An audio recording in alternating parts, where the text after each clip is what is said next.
Hello friends, good evening to all. आप सबों का फिर से एक बार आपके अपने चैनल मिथिला गुरु पे हार्दिक स्वागत है, अभिनंदन है।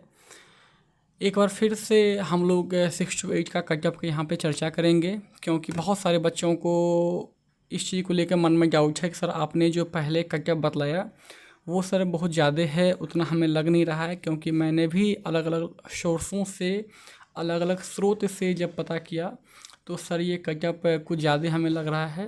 तो देखिए, सबसे बड़ी बात ये है कि कटअप किसी को ज़्यादा लगने से नहीं लगने से ये कटअप कहीं से ये डिसाइड नहीं होता है।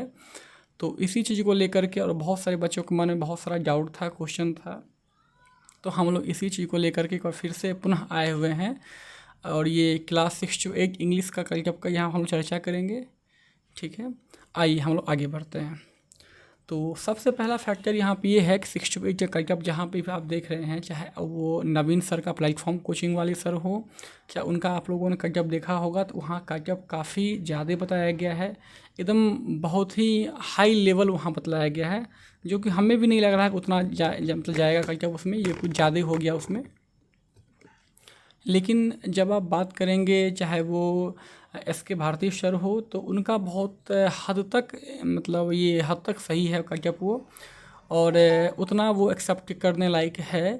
क्योंकि उन्होंने भी जब अपने स्तर से सर्वे करवाए तो उसमें बहुत सारे बच्चों ने बताया कि सर मेरा 81 है, किसी का 75 प्लस है।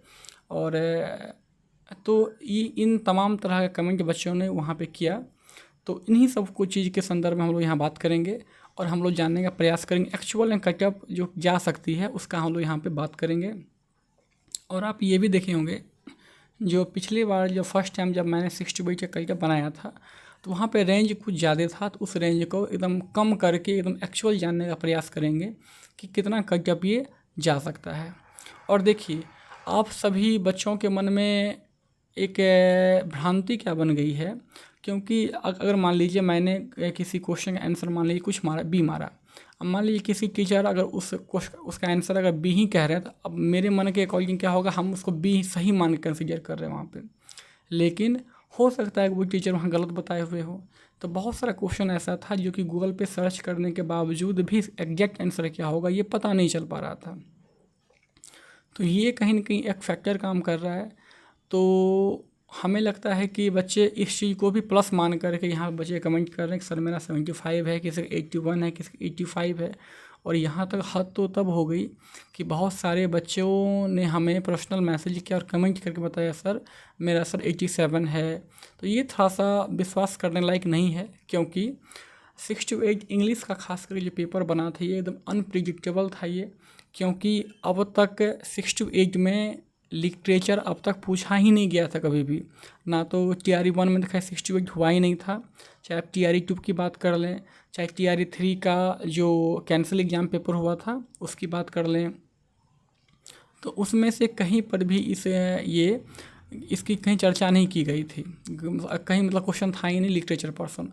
और ये अनप्रिडिक्टेबल था ये। और इसमें क्वेश्चन कितना दे दिया था, तो लिटरेचर का इसमें लगभग 35 क्वेश्चन दे दिया गया था, जो कि और ये ऐसा लिटरेचर था जो कि बहुत आसान नहीं था, ये काफ़ी टफ लेवल का था ये। तो जो जिनका प्रिपरेशन लगभग PGT लेवल पर जो किए होंगे, चाहे जो TGT लेवल प्रिपरेशन किए होंगे, उनके लिए थोड़ा ही आसान रह सकता है वो चीज़। लेकिन जो लोग DLED किए हुए थे, जो लोग सिर्फ और सिर्फ 6 to 8 का ही प्रिपरेशन कर रहे थे, ये मान के चल रहे थे कि भाई ग्रामर पूछा जाएगा, चाहे साइनो हो, एंटो हो, वन वर्ड सब्स्टिट्यूशन हो, या इसी चीज़ को जो भी लोग प्रिपरेशन कर रहे थे, तो ऐसे लोगों के साथ में काफ़ी धोखा हुआ यहाँ पे। ये BPSC में थोड़ा सा ये मतलब कुछ हमेशा ही कुछ ना कुछ एक्सपेरिमेंट करते रहते हैं ये। आइए हम लोग कुछ बात करेंगे और हम लोग ये भी जान के मतलब इस पे हम लोग चर्चा करेंगे। आखिर 2 3 4 क्वेश्चन जो डाउटफुल क्वेश्चन है, जिसका आंसर आयोग के आंसर आने के बाद ही ये निर्णय हो पाएगा कि आयोग उसे क्या मान रही है। और बहुत लोग जिसका जो सही हो रहा है उसको वही वो लोग सही काउंट कर रहा है वहाँ पर लोग। जैसे मैंने एक क्वेश्चन एग्जांपल तो मैं आपको बतला दूं कि आप लोग भी पढ़े होंगे। एक क्वेश्चन आया था, ये मैं कॉमन पेपर की बात कर रहा हूँ। भारत में घड़ियाल प्रजनन केंद्र कहाँ स्थापित किया गया है? ऑप्शन क्या था? कॉर्बेट जो उत्तराखंड में है, मुरैना जो मध्य प्रदेश में है, सुंदरबन जो वेस्ट बंगाल WB में है, वेस्ट बंगाल में है, या डी नंबर ऑप्शन उपयुक्त में से एक से अधिक, ई नंबर उपयुक्त में से कोई नहीं। तो देखिए बहुत बहुत सारे लोगों ने या यूट्यूब के टीचरों ने आंसर इसका कोई जिम कॉर्बेट बतला रहे हैं जो कि उत्तराखंड में है। बहुत सारे लोगों का कहना है कि सर ये मुरैना मध्य प्रदेश में है ये, ठीक है। तो इसका एग्जैक्ट आंसर जब तक बीपीएससी खुद जारी नहीं कर सकती मतलब करेगी तब तक कहना थोड़ा सा मुश्किल है।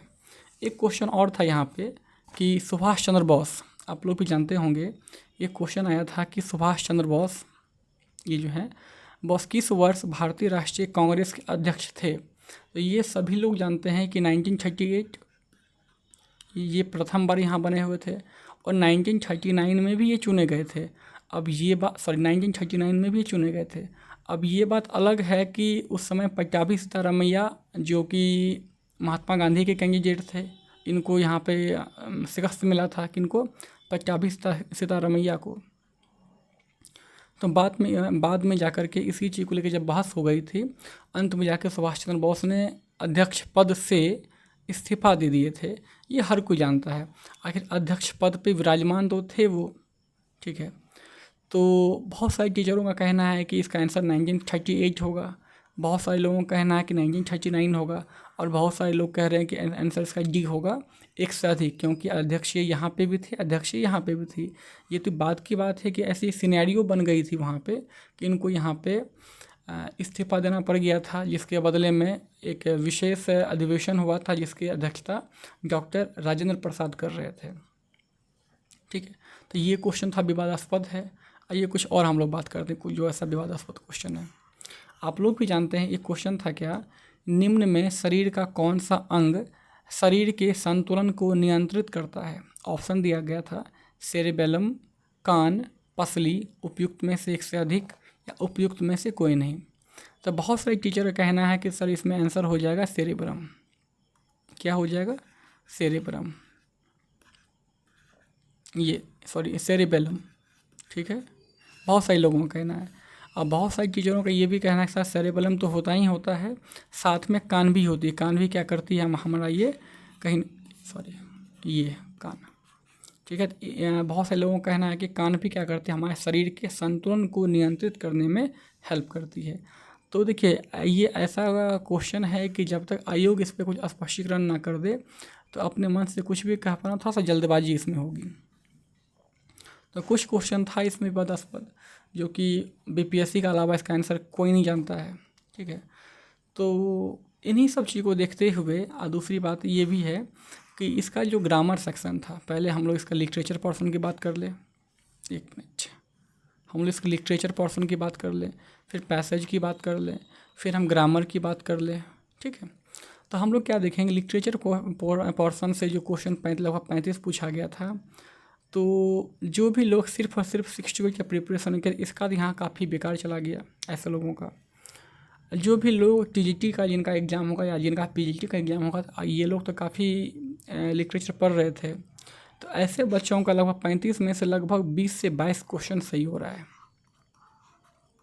और मैं पर्सनली लगभग ऐसे 25-30 लोगों को जानता हूँ कि जिन्होंने बतलाया कि सर मेरा कोई किन्हीं का 27 क्वेश्चन तक भी सही है, ठीक है। तो ऐसे जनरली सुनने को मिला क्या, जो उन्होंने जो बतलाया कि सर मेरा 20 सही है, किसी का 22 सही है, किसी का 21 सही है, किसी का 23 सही है, तो लगभग इसी के इर्द गिर्द सही हो रहा था, जो जिनका टीजीटी भी था और ये 6 वाला भी था। तो थोड़ा सा यहाँ पे था ये, ठीक है। और जब आप पैसेज की बात करेंगे तो पैसेज, हाँ ये नॉर्मल पैसेज था, ये बहुत टफ नहीं थी। लगभग 20 में अगर बच्चे थोड़ा सा भी अगर प्रैक्टिस किए होंगे पहले से, तो उनका कह सकते हैं कि 12 to 15 मार्क्स इजीली वो गेन कर लेंगे इसमें ये, ठीक है।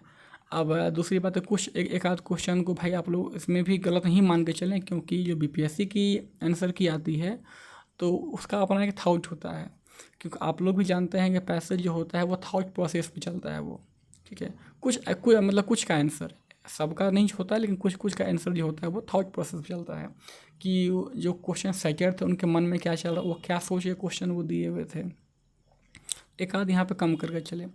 और ग्रामर सेक्शन जो था ये तो खैर ये भी अनप्रिडिक्टेबल था। क्यों ऐसा कह रहे हैं?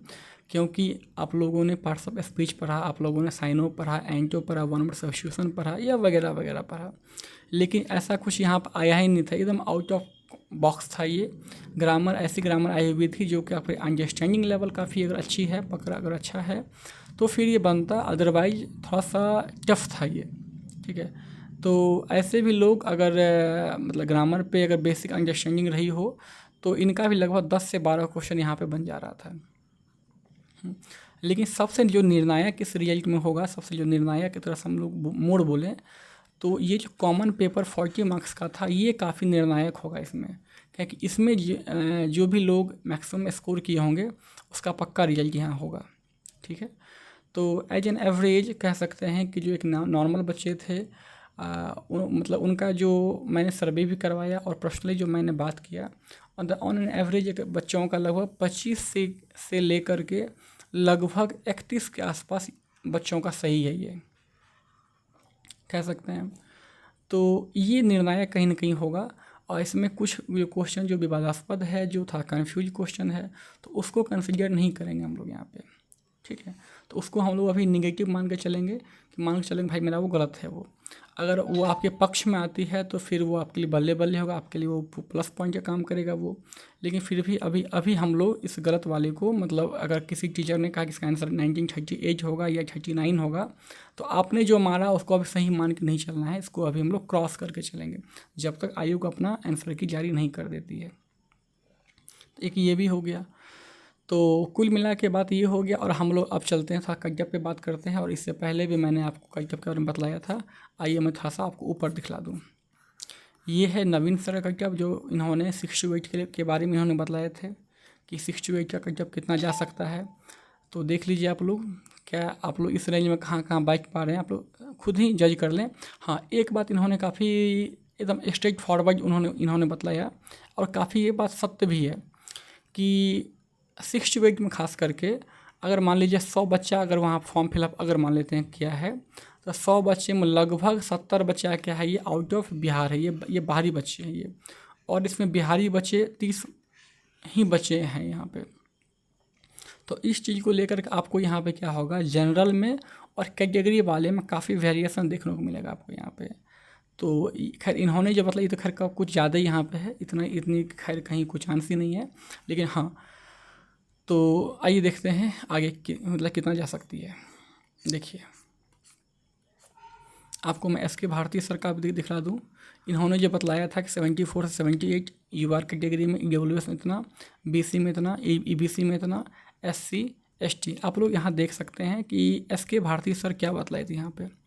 आइए अब मैं बतलाता हूँ कि ये कटअप भी, ये भी काफ़ी मैक्सिमम है, इतना भी कटअप नहीं जाने वाली है क्वेश्चन का लेवल देखते हुए, क्योंकि मैंने खुद एग्ज़ाम दिया, मैंने 6 to 8 भी एग्ज़ाम भी दिया और 9th 10th भी दिया और 11th 12th भी दिया। तो मुझे पता है कि एग्ज़ाम का लेवल क्या था और एग्ज़ाम देते समय बच्चों की एक टेम्परामेंट क्या होती है, क्योंकि वहाँ पे जाना हुआ क्वेश्चन भी गलत हो जाता है वहाँ पे। क्योंकि होता है कि जनरली वहाँ पे जो आप क्वेश्चन देख रहे हैं, वहाँ देखने का नज़रिया कुछ अलग होता है, वहाँ पे कुछ अलग दिखाई देगा आपको वहाँ पे थोड़ा सा। ठीक है, तो देखिए मैंने जो आपको फर्स्ट टाइम बतलाया था कि जब सर ये जा सकती है, तो ये गैपिंग कुछ ज़्यादा यहाँ हो जा रहा है, तो इसको मैं थोड़ा सा यहाँ करेक्ट कर दूँ। तो जिन भी लोगों का मान के चलिए कि +-2 आ रहा है, कितना बोले, जिन भी लोगों का 6 to 8 इंग्लिश में 69 +-2 आ रहा है, वो एकदम कन्फर्म रहें, उनका डीबी होने जा रही है, डीबी होगा, पक्का होगा। और यहाँ पे भी आप इसको 4 नहीं करके यहाँ पे 2 कर लें। अब बाकी जगह जहाँ ये 3 लिखा गया है, यहाँ पे आप लोग 1 कर लीजिए, ये इसको मत मानिए 1 मानिए। अब मैंने ऐसा ये क्यों कर रहा है, मतलब मैंने ये क्यों किया, क्या ये व्यू बटोरने के लिए ऐसा किया कि बिल्कुल भी नहीं है। व्यू बटोरना मेरा बिल्कुल मकसद नहीं है। मेरा मकसद है कि एक रियलिस्टिक जो बच्चों का सर्वे है वो बच्चों तक पहुँचे। तो बहुत सारे बच्चों से अभी मैंने इस बीच में बात किया, बहुत सारे लोगों से। अब बहुत सारे लोग यूट्यूब पे कमेंट भी किए और पर्सनल व्हाट्सअप भी किए, टेलीग्राम चैनल से भी जुड़े हुए बहुत लोग हैं। जो मिथिला गुरु अपना यूट्यूब चैनल, ये टेलीग्राम चैनल है, तो वहाँ पे बहुत सारे लोगों ने कमेंट किया कि सर ये आप सर कुछ ज़्यादा बतला रहे हैं, क्योंकि जो हम लोग का लेवल था सर, बहुत सारा क्वेश्चन ऐसा जाना हुआ गलती हो जा रहा था, और इतना आसान नहीं था जितना आसान सर आप कह रहे हैं यहाँ पे। तो ओवरऑल सारा चीज़ देखने के बाद हम लोग कह सकते हैं जिन भी लोगों का लगभग इसमें ये रेंज, इसको +1 कर लीजिए, मतलब 65 ±1 जिनका भी आ रहा है, ये 3 नहीं होगा, ये जिनका ये +-1 आ रहा है, सारे कैटेगरी की मैं बात कर रहा हूँ, ठीक है। तो वो लोग एकदम कंफर्म हैं, डीवी के लिए प्रिपेयर रहें। जिनका जो भी डॉक्यूमेंट में अगर कोई कमी है या कोई डॉक्यूमेंट नहीं है, आपने अगर अपने कॉलेज से, स्कूल से या जिस भी संस्थान से आप पढ़े हुए हैं, अगर आप लोगों ने अगर नहीं निकाला है तो आप लोग निकलवा लें, क्योंकि आप जानते हैं कि फिर जल्दबाजी में कुछ ना कुछ होगा, फिर आपको मौका नहीं दिया जाएगा। और होता है क्या, जब जल्दबाजी में कोई काम करते हैं तो डॉक्यूमेंट आपकी जहाँ होती है वो लोग भी मौका का फ़ायदा उठाता है, वो लोग भी। तो इसलिए अभी आपके पास समय है, तो इस समय के रहते हुए हम लोग या आप लोग जो भी हैं जिनका अभी डॉक्यूमेंट पूरा नहीं हुआ है, तो डॉक्यूमेंट निकलवा लें। ये इन सारे लोगों का यहाँ पे डीवी होगा, ये लोग डीवी के लिए प्रिपेयर रहें। और आप लोग कमेंट भी कीजिएगा आप लोग कितना मार्क्स है, आप लोगों ने कितना गेन किया मार्क्स इस पर। और भी ऐसी कुछ अगर होती है, कोई रियल न्यूज़ या कुछ ऐसी एनालिसिस होती है, मैं आप लोगों के बीच प्रस्तुत करूँगा फिर से। और एक चीज़, हाँ, सबसे मेन बात क्या है, कुछ लोग को इस कर्तव्य को लेकर के भी पेट में दर्द होता है कि सर आप फालतू बतला रहे, ये कर रहे वो कर रहे हैं। तो भाई ऐसे लोगों के लिए मैंने बनाया ही नहीं कि जिनके लिए फालतू है, भाई वो लोग देखे ही नहीं। मैं ऐसे जेन्युइन बच्चों का मैंने रिस्पॉन्स लिया, उसका मतलब मैंने लिया, डेटा कलेक्ट किया, तब मैं ये बतला रहा हूँ। ऐसा नहीं कि व्यू बिटोरने के लिए खुद से कुछ किया जा रहा है, ऐसा बिल्कुल मकसद नहीं है मिथिला गुरु का। तो इसको आप लोग देख सकते हैं। इसके बीच जिनका भी मार्क्स आ रही है वो लोग डीवी के लिए एकदम प्रिपेयर रहें, बिल्कुल, मेंटली भी, फिजिकली भी, हर तरह से। तो इतना ही आज के लिए है। कर्तव्य क्या क्या चीज़ पे फैक्टर करता है ये आप जान रहे हैं अच्छे से। हाँ, लेकिन वेरिएशन आपको यहाँ दिखाया, हो सकता है कि यहाँ से इस कैटेगरी में आपको वेरिएशन कुछ ज़्यादा देखने को मिल जाए, ये संभव है, ये पॉसिबिलिटी है इस चीज़ की। लेकिन आप जो कहेंगे कि भाई कर्तव्य सर 75, 79, 81, 85 जा रही है, तो ऐसा बिल्कुल भी नहीं है, क्योंकि सारे पेपर में सबसे जो अनप्रिडिक्टेबल पेपर था वो सिर्फ और सिर्फ इंग्लिश का पेपर था वो। तो ये सब एक फैक्टर है। तो बहुत अधिक लंबा वीडियो नहीं करेंगे, अभी के लिए बस इतना ही रखेंगे। आप लोग को ये मेहनत और ये सारा रिसर्च और ये भी फैक्ट जो भी मैंने यहाँ रखा, तो आप लोग अगर सही लगे तो आप लोग ऐसे लाइक कर सकते हैं, सब्सक्राइब कीजिए, शेयर कीजिए अपने मित्रों तक, और आप लोग इस पर कमेंट ज़रूर करें कि आपका कितना मार्क्स आ रहा है। और ओवरऑल होगा तो मैं आज ये कल परसों तक होगा तो एक मैं मतलब ये कम्युनिटी पोस्ट में डाल दूँगा कि अब एक्चुअल में कितना जा सकता है वो चीज़ मैं बतला दूँगा। और हाँ, आप लोगों से एक और निवेदन है कि 12 तारीख को वन कैंडिडेट वन रिजल्ट को लेकर कैंपेन होने जा रही है, लगभग यहाँ पे पटना गांधी मैदान में, सॉरी पटना में होने जा रही है। तो आप सभी लोग इसमें पार्टिसिपेट कीजिए और कोशिश कीजिए, हम लोग सरकार से डिमांड करेंगे। तो अगर आपके पास अगर 100 सीट अगर है तो 100 सीट को भरिए आप, ठीक है। क्योंकि पिछले बार आप लोगों ने देखा है कि मल्टीपल रिजल्ट के कारण हो क्या रहा था, वहाँ पे ढेर सारा सीट खाली रह गया था, जो कि कर्तव्य हाई जाने का एक ये भी कहीं ना कहीं फैक्टर था ये। तो इसे लेकर के 12 तारीख को हम लोग का एक डिमांड क्या रहेगा, वन रिजल्ट वन कैंडिडेट, और ये मेरिट से पहले डीवी हो, मतलब मेरिट लिस्ट पब्लिश होने से पहले डॉक्यूमेंट वेरिफिकेशन हो। इस चीज़ को लेकर के भी 12 तारीख को सभी लोग दिलीप भैया जो छात्र नेता हैं उनके नेतृत्व में 11 बजे एकदम शांतिपूर्वक होगा, कहीं कोई हिंसात्मक रूप से नहीं करना है, एकदम शांतिपूर्वक हाथ में फ्लैग लेकर के आंदोलन करना है। और हम लोग सरकार से ये डिमांड करें, बीपीएससी से ये डिमांड करेंगे कि one result one candidate publish किया जाए, और जिससे जो बच्चों को लॉस होगी जो मल्टीपल रिजल्ट के कारण, ये लॉस कम से कम हो, नहीं हो, और सारा सीट को फुल किया जाए। क्योंकि नहीं तो सरकार ये क्या करेगी, हमें आंकड़ा दिखाती रहेगी, और इसी प्रकार TRE4, TRE5, TRE6 चलते रहेगा, कभी ये सीट भरेगा नहीं, और हमेशा ये क्रमबद्ध रूप से चलते रहेगी। तो आप लोगों से यही निवेदन है कि आप लोग भी फिजिकली 12 तारीख को 11 बजे पटना पहुँचे, और दिलीप भैया के नेतृत्व में हम लोग वहाँ पे आंदोलन करेंगे, और मैं स्वयं वहाँ पहुँच रहा हूँ। तो इस चीज़ को लेकर के हम लोग मुहिम रखे हुए हैं। तो आज के लिए बस इतना ही। Thank you.